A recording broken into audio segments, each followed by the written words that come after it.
오늘은 하나님께로 나아가는 그 길 31번째 말씀 듣고자 합니다. 2주 전에 자동차 운전을 하는 사람이 자기 자동차를 몰고 목적지를 향해서 갈 때에 반드시 지켜야 할 안전수칙이 3가지 있다고 했습니다. 그 첫째가 자동차는 반드시 차선을 따라가야 한다는 겁니다. 자동차는 도로에서 차선이 있는데 그 차선을 따라 가야 된다는 것.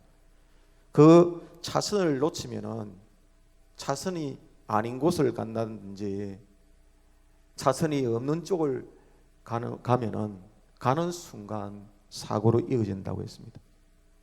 그래서 성경 말씀에서 그 자동차가 가는 차선의 역할이 인생을 두고 말할 때에 하나님의 말씀이라는 말씀을 들었습니다.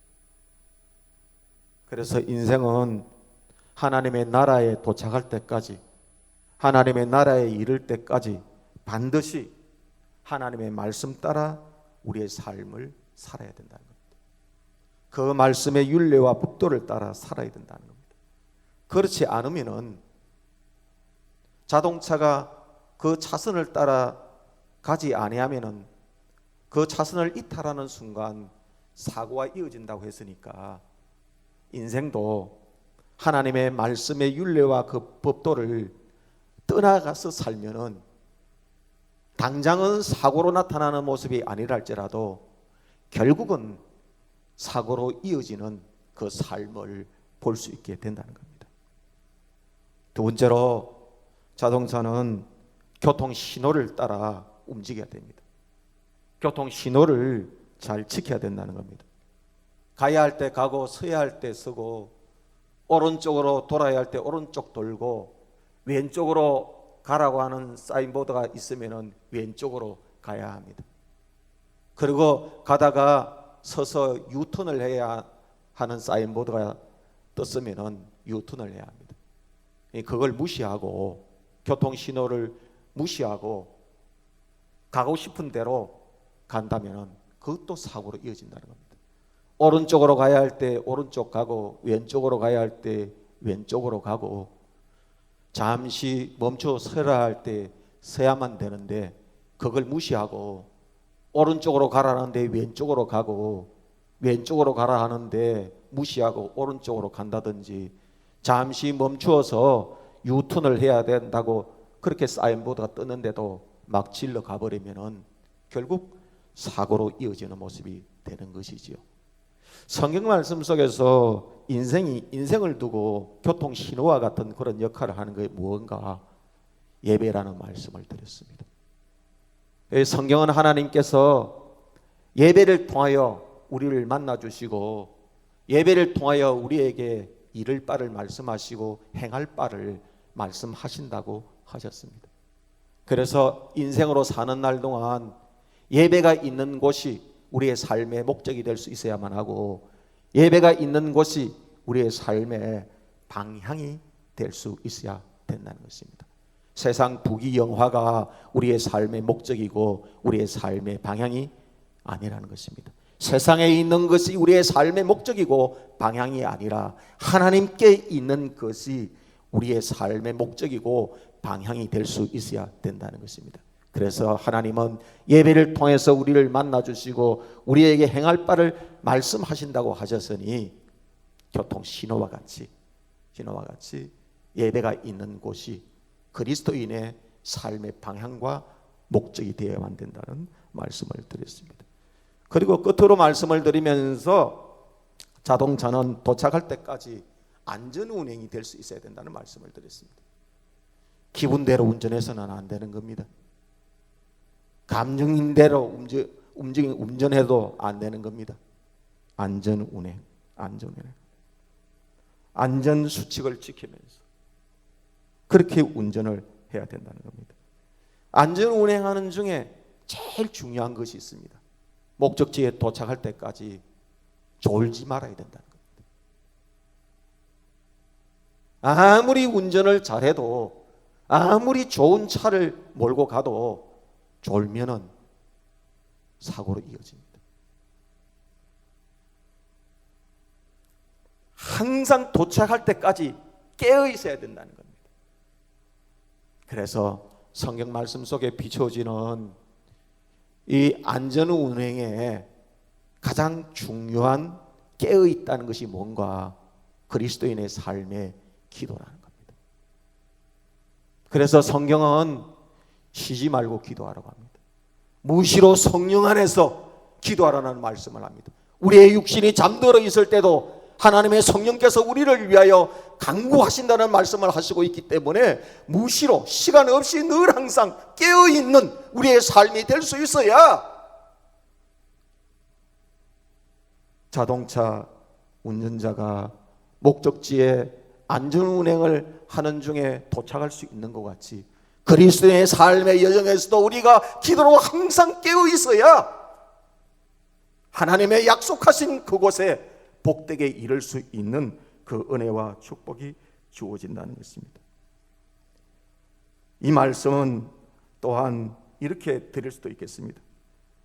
하나님으로부터 모세가 출애굽을 하는 여중에 성막이라는 것을 모형으로 받았습니다. 성전을 지을 것을 모형으로 받았습니다. 이 성막은, 이 성전은 하나님의 자기 계시입니다. 하나님의 자기 형상화입니다. 하나님의 자기 형상입니다.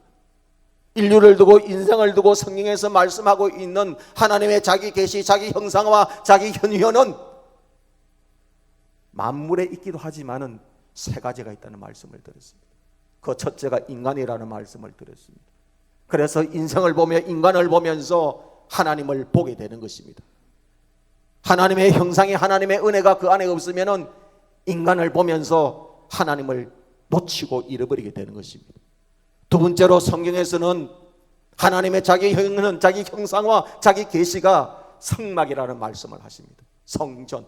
그래서 하나님께서는 내가 그곳에 임하여 너희를 만나 너희에게 이를 바를 말씀해 주시라고 말씀하신 것입니다. 세 번째는 예수 그리스도입니다. 그리스도를 바라보면서 우리는 하나님을 알게 되는 것입니다. 주님을 바라보면서 하나님께 이룰 수 있는 은혜가 주어지게 되는 것입니다.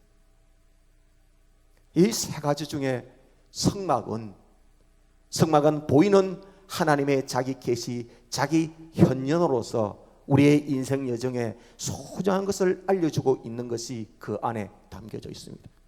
그래서 성막은 성전과 성소로 구별되어, 지성소로 구별되어지는데 성소 안에는 세 가지의 성물이 반드시 있었습니다. 다른 것은 없습니다.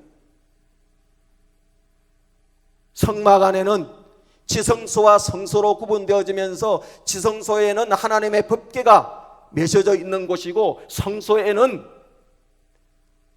하나님의 성물인 지성소 가장 가까운 곳에 분향단이 있었고 그 분향단 오른쪽으로는 등대단이 있었고 그 분향단 왼쪽으로는 떡상이 있었습니다. 그 떡상이 그리스도인으로서 인생을 살아가면서 성전된 모습을 보여주셔야만 하는 중요한 세 가지의 의미가 거기에 담겨 있다는 겁니다. 그게 뭐냐면은 떡상은 하나님의 말씀입니다. 이스라엘 12지파를 상징하는 그 떡상이 성소 안에 반드시 있어야만 했습니다. 그리고 그 맞은편으로 있는 것이 뭐냐면은 등대단이었습니다. 그리스도의 빛이었습니다. 그리스도의 빛된 삶이었습니다. 그리고 지성소 가장 가까운 곳에 분향단이 있었습니다. 24시간 하나님께 끊이지 아니하고 끊임없이 올려져야만 하는 기도의 향이라는 말씀을 드렸습니다. 그래서 성전에 세 가지의 소중한 성물이 있는데 하나는 기도이고 또 하나는 말씀이고 또 하나는 그리스도의 빛된 삶이 되는 것입니다. 이것이 성전에 있을 때 비로소 성전이 되는 것이고 이 중에 하나라도 없으면은 사람이 사는 집입니다. 물건을 넣는 창고가 되는 것입니다. 그래서 이 땅에서 하나님의 나라에 이를 때까지 인생으로서, 그리스도인으로서 언제 어느 곳에서나 우리 안에 있어야만 되는 것, 말씀과 기도와 그리스도의 빛된 삶이라는 말씀을 드릴 수 있는 것입니다. 이것이 있어야 하나님의 나라에 이를 수 있는 것입니다. 이것 중에 하나라도 잃어버리게 되어지면은 끼뚱거리고 머뭇거리고 흔들거릴 수밖에 없는 그런 인생을 살 수밖에 없는 것입니다. 오늘은 이 세 가지 중에서 세 번째 말씀드리는 기도에 대한 말씀을 드리려고 합니다. 오늘 우리가 주시는 출애굽기의 말씀은 하나님의 말씀을 받은 모세가 바로에게 가서 내 백성을 이제 해방시키라는 말씀을 합니다. 한 사흘길쯤 되는 곳에 가서 제사를 드릴 수 있도록, 예배를 드릴 수 있도록 내 백성을 풀어주라고 말씀합니다. 그러니까 바로는 마음이 더 강팍해져 가지고 풀어주기는 고사하고 더 독한 마음이 들어서 안 풀어줍니다. 더 가혹하게 이스라엘 백성들을 못 살게 하고 힘들게 합니다. 여러분, 악한 자의 영이 임하면은요, 하나님의 말씀이 들려져도 들려지질 않고 더 굳어집니다. 더 딱딱해집니다. 풀려져야 되는데 사악한 영은요, 하나님의 말씀이 들려지면 들려질수록 더 굳어집니다. 돌처럼 더 딱딱해집니다. 그래서 성경은 더 바로가 강팍해져 갔다고 말씀합니다. 더 강팍해져 가니까 이스라엘 백성들이 신음합니다. 더 심한 노역을 시키니까 더 고통합니다. 더 괴로워합니다. 우리가 인생을 살면서 한번 보십시오. 하나님의 말씀이 들려지는 사람은 하나님의 말씀이 들려지면 들려질수록 더 마음이 부드러워집니다. 풀어집니다. 그러나 하나님의 영이 임하지 않고 더 사악한 것으로 꽉차있는 그 영혼, 그 사람은 하나님의 말씀이 들려지면 더 강팍해집니다. 더 강해집니다. 더 세상의 것으로 무장합니다. 백성들의 아픔을, 신음소리를 듣고 백성들의 노역을 모세가 바라봤을 때 결국 모세로서 할 수 있는 게 뭡니까? 하나님 앞에 기도하는 길밖에 없는 것입니다. 그래서 우리는 인생 살면서 항상 기도로 깨어 있어야 되는 겁니다. 무시로 성령 안에서 어떤 일이 내게 닥칠지 모릅니다. 아침에 어떤 일이, 점심때 어떠한 일이, 저녁 때쯤은 무슨 일이 나를 어떻게 할지 모릅니다. 그래서 깨어 있어야 되는 겁니다. 기도로 늘 깨어 있어야 되는 겁니다. 하나님 앞에 모세가 기도를 합니다. 주여, 어찌하여 이 백성의 학대를 당하게 하시나이까? 어찌하여 나를 보내실사이까? 내가 바로에게 들어가서 주의 이름으로 말한 후부터 그가 이 백성을 더 학대하며 주께서도 주의 백성을 구원하지 아니하시나이다. 모세가 하나님 앞에 절규하는 기도를 드립니다. 하나님께서 즉시 답을 해주십니다. 여호와께서 모세에게 이르시되 이제 내가 강한 손으로 말미암아 바로가 그들을 보내리라. 강한 손으로 말미암아 바로가 그들을 그의 땅에서 쫓아내리라. 여러분, 말 가지고 안 될 때는요, 경험케 하면은 이제는 바로가 말을 안 들으니까 하나님이 경험케 하시려고 하니까 그러면 어떻게 되냐면 그냥 보내는 게 아니라 빨리 쫓아내고 얼른 나가라고 내가 보여주겠다. 모세의 기도 속에 하나님께서 적극 그렇게 응답하신 겁니다. 사랑하는 성도 여러분, 우리가 인생을 살아가면서 그래서 기도해야 될 때를 놓치지 말아야 된다는 겁니다. 습관적인 기도도 중요합니다. 골방의 기도도 중요합니다. 그러나 더 중요한 것은 무시로 성령 안에서 깨어 구하기를 힘쓰는 것입니다. 두 번째로, 모든 일에는 하나님의 뜻과 섭리가 있습니다. 전도서에서 그런 말씀을 했습니다. 범사에 기한이 있고 천하 만사가 다 때가 있나니, 날 때가 있고 죽을 때가 있고, 심을 때가 있고 심은 거 뽑을 때가 있고, 죽일 때 있고 치료할 때 있으며, 헐 때가 있고 울 때가 세울 때가 있으며, 울 때가 있고 웃을 때가 있으며, 슬퍼할 때가 있고 춤출 때가 있으며, 돌을 던져버릴 때가 있고 돌을 거둘 때가 있으며, 안을 때가 있고 아는 것을 멀리해야 될 때가 있고, 찾을 때가 있고 찾은 것을 잃어버릴 때도 있고, 지킬 때가 있고 버릴 때도 있으며, 찢을 때가 있고 찢은 것을 꿰맬 때가 있고, 잠잠할 때가 있고 말할 때가 있으며, 사랑할 때가 있고 미워할 때가 있으며, 전쟁할 때가 있고 평화할 때도 있느니라고 했습니다. 그렇습니다. 인생도 꽃피는 봄만 사는 날 동안 계속되면 얼마나 좋겠습니까? 그러나 인생이 그렇지 않지 않습니까? 낙엽 떨어지는 가을도 있습니다. 어느 날 하루 아침 눈을 떠보니 그 짙게 드려졌던 나무에서 낙엽이 하나 툭 떨어집니다. 인생에도 가을이 있습니다. 가을만 있습니까? 앙상한 가지만 남아 세찬 눈보라를 홀로 맞으면서 긴 겨울을 지내야 되는 그런 시절도 있습니다. 왜냐하면 하나님께서는 인생을 두고도 사계절을 경험하면서 이 땅을 살게 하셨기 때문입니다. 그래서 인생도 하나님께 가까이 가기까지는 울 때도 있고 웃을 때도 있으며, 사랑할 때도 있고 미워할 때도 있는 것입니다.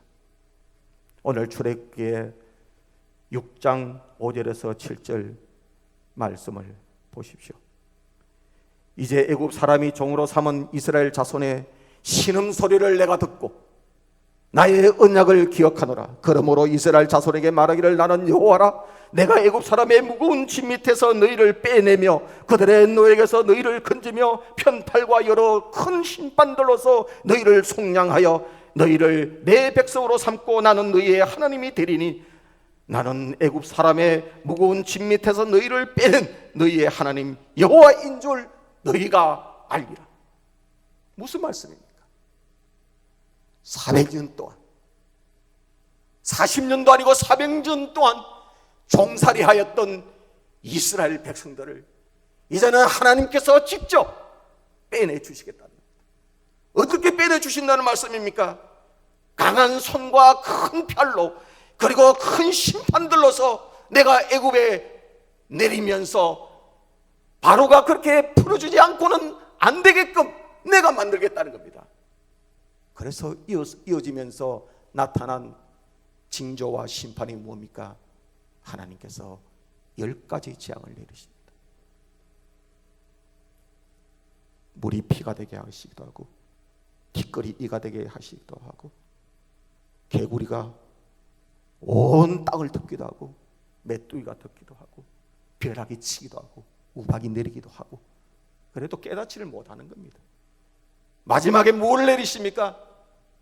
초태생은 다 죽게 만듭니다. 이스라엘의 것이나 애굽의 것이나 초태생, 그 땅에 살고 있는 초태생, 살아있는 것은 다 죽어가야 합니다. 사람만 죽어가는 것이 아니라 짐승들도 죽어갔습니다. 그러니까 하나님이 하신 것이죠. 그때야 바로가 깨닫고서는 그렇게 하라고 다 데리고 가라고 그럽니다. 여러분, 삼라만상에 되어지는 모든 일에는요, 작고 큰 모든 일에는 하나님의 거룩하신 뜻과 섭리가 그 가운데 담겨져 있습니다. 그래서 그러한 삼라만상에 되어지는 모든 일들을 바라보면서 우리는 깨닫는 은혜가 있어야 될 줄 믿습니다.